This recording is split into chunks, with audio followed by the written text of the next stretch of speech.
दीवार को जन्म देने के कारण उस बच्चे का नाम बिरसा रखा गया। किसे पता था कि एक दिन ये बालक जंगलों में रहने वाले समाज को उनके गौरव की याद दिलाने वाला बिरसा मुंडा बनेगा। बिरसा, बिरसा, कहाँ है रे तुम? माँ, मैं इधर हूँ। तू कैसे अकेला जंगल में गया था? कहीं कोई बाघ भालू उठा ले जाता क्या? माँ, तू फिक्र मत कर। ये जंगल मेरा दोस्त है। इसके सभी जानवर मेरे पास। बिरसा पढ़ाई में तेज था और ये देखकर उसका दाखिला मिशनरी स्कूल में करवा दिया गया। वहां पढ़ने के लिए उसको जबरन धर्म परिवर्तन करना पड़ा। बिरसा, ईश्वर के सिवा कोई भगवान नहीं है। बिरसा, ईसाई धर्म का पालन करने से ही तुम्हारा उद्धार होगा, वरना बाकी वनवासी की तरह जाहिल के जाहिल रह जाओगे। जैसे जैसे बिरसा बड़ा होने लगा, वो अंग्रेजों के अत्याचारों से परिचित हुआ और समझ गया कि अंग्रेज उनसे उनके जंगल छीनना चाहते हैं और ईसाई पादरी जंगल में रहने वाले सभी हिंदुओं को ईसाई बनाना चाहते हैं।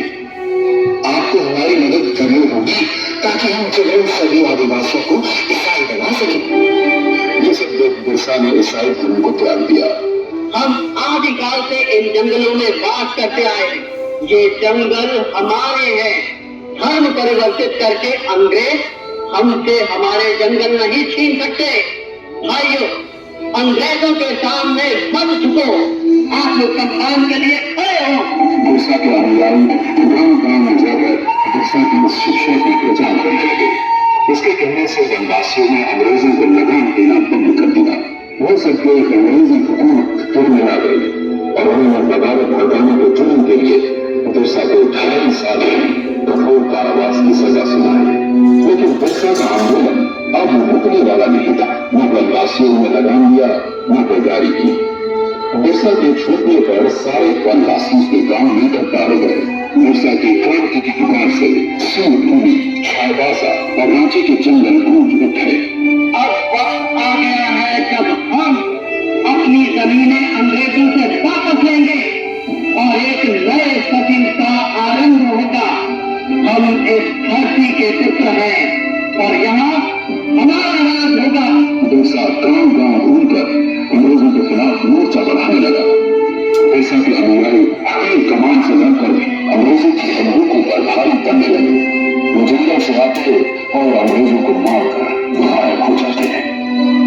जिस तरह बिरसा हम पर और हमारे ठिकानों पर हमला कर रहा है, ऐसी तो ईसाई धर्म का यहाँ अंत ही हो जाएगा।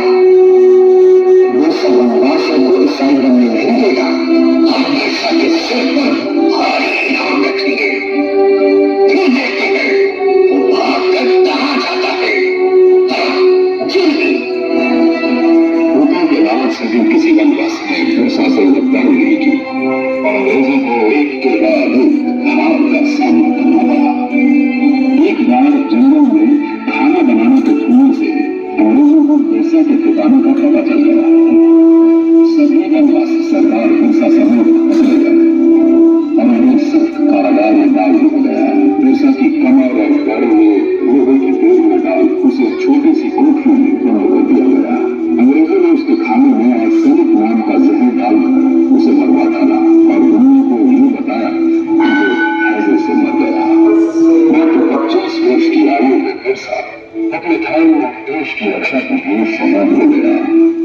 25 साल में इतना कुछ करने वाला कोई इंसान नहीं हो सकता। और